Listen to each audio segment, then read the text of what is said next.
ಚಡಚಣ ತಾಲೂಕು ಹಾವಿನಾಳ ಗ್ರಾಮದಲ್ಲಿ ನಡೆಯುತ್ತಾ ಇರುವ ಘಟನೆ.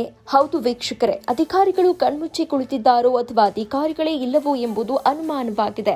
ಯಾಕಂದ್ರೆ ಹಲವಾರು ಕಡೆ ಅಂದ್ರೆ ತುಂಬಾ ಜಾಗದಲ್ಲಿ ಇದೇ ರೀತಿಯಲ್ಲಿ ಬಾವಿ ಹೊಡಿತಾ ಇದ್ದು ಸ್ಫೋಟಕ ವಸ್ತುಗಳು ಭಯಾನಕ ಶಬ್ದಗಳೊಂದಿಗೆ ಜನರನ್ನ ಗಾಬರಿಯಾಗುವಂತಹ ಸಂಭವಗಳು ನಡೆಯುತ್ತಾ ಇದ್ದು ಜನರಿಗೆ ಗೊತ್ತಾಗದಂತಾಗಿದೆ. ಯಾವುದೇ ರೀತಿಯ ಸೇಫ್ಟಿ ಮೆಜರ್ಮೆಂಟ್ಗಳನ್ನ ತೆಗೆದುಕೊಳ್ಳದೆ ಕಾನೂನುಬದ್ಧವಾಗಿಲ್ಲ. ಯಾವುದೇ ವೆಹಿಕಲ್ಗಳಿಗೆ ಪರ್ಮಿಷನ್ ಇದೆಯೋ ಇಲ್ವೋ ಗೊತ್ತಿಲ್ಲ. ಯಾವುದೇ ಬ್ಲಾಸ್ಟಿಂಗ್ ಟ್ರ್ಯಾಕ್ಟರ್ಗಳಿಗೆ ನಂಬರ್ ಇಲ್ಲ. ಪಾತಾಳದಲ್ಲಿ ಡ್ರಿಲ್ಲಿಂಗ್ ಮಾಡ್ತಾ ಇರುವ ಲೇಬರ್ಗಳಿಗೆ ಸೇಫ್ಟಿ ಇಲ್ಲ.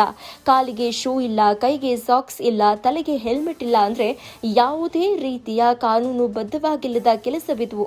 ಅಧಿಕಾರಿಗಳು ಕಣ್ಮುಚ್ಚಿ ಕುಳಿತಿದ್ದಾರಾ? ಆರಕ್ಷಕರಾಗಿರಬಹುದು, ಕಂದಾಯ ಇಲಾಖೆ ಆಗಿರಬಹುದು, ಇದಕ್ಕೆ ಸಂಬಂಧಪಟ್ಟ ಅಧಿಕಾರಿಗಳಿಗೆ ಯಾವುದೇ ಅರಿವಿಲ್ಲವಾ ಗೊತ್ತಾಗ್ತಾ ಇಲ್ಲ ಸ್ವಾಮಿ. ಆ ರೀತಿ ಕಾರ್ಯನಿರ್ವಹಿಸ್ತಾ ಇರುವ ಕಾರ್ಮಿಕರಿಗೆ ಯಾವುದೇ ರೀತಿಯ ಸೇಫ್ಟಿ ಇಲ್ಲದೆ ಕೆಲಸ ಮಾಡ್ತಿದ್ದಾರೆ. ಅದನ್ನ ಯಾರೂ ಕೇಳುವವರಿಲ್ಲದ ಕಣ್ಮುಚ್ಚಿ ಕುಳಿತ ಬೇಜವಾಬ್ದಾರಿ ಅಧಿಕಾರಿಗಳು. ನಾವು ಕೇಳಲು ಹೋದ್ರೆ ಎಲ್ಲಾ ರೀತಿಯ ಪರ್ಮಿಷನ್ ಇದೆ, ಅಧಿಕಾರಿಗಳು ಕೊಟ್ಟಿದ್ದಾರೆ ಅಂತ ಬೀಗ್ತಾ ಇದ್ದಾರೆ.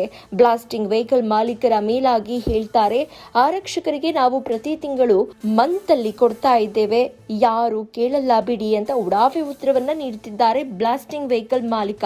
ಈ ಘಟನೆ ನಡೆದಿರೋದು ಚಡಚಣ ಪೊಲೀಸ್ ಠಾಣಾ ವ್ಯಾಪ್ತಿಯಲ್ಲಿ. ವರದಿ ಟೈಮ್ ನ್ಯೂಸ್, ಉಮೇಶ್ ಪೂಜಾರಿ, ಹಾವಿನಾಳ್. ನೀವು ಸಣ್ಣ ಆಗ್ಬೇಕಲ್ವಾ? ಅದು ಒಂದು ಉತ್ತಮ ಆಹಾರದಿಂದ ಸಣ್ಣ ಆಗ್ಬೇಕಲ್ವಾ? ಪ್ರತಿದಿನ ನಮ್ಮ ಜೀನಿ ಸ್ಲಿಮ್ ನ ಯೂಸ್ ಮಾಡಿ ಯಾವುದೇ ಸೈಡ್ ಎಫೆಕ್ಟ್ ಇಲ್ದಂಗೆ ನೀವು ಸಣ್ಣ ಆಗ್ತೀರಾ.